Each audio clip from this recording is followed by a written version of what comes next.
Good day, ma'am and sir. I am Doreen Hardenel. I am 32 years old. I am single. I have two children, ages 13 and 10 years old. I live in Navas, Aklan. I have one brother. I have four sisters. I am first in the family. I am high school graduate. I work for 2 years as the aides in Saudi Arabia to a couple with three children, ages newborn, 3 years old, and 9 years old. My duties are cleaning, car washing, marketing, doing the laundry, and ironing. But my main duties is taking care of the newborn and the children. I am hardworking, honest, kind person, and responsible.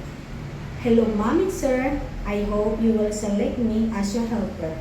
I am hardworking and good with kids. I promise to treat your family as my own. I will serve you with all my best. Thank you. I hope to see you soon.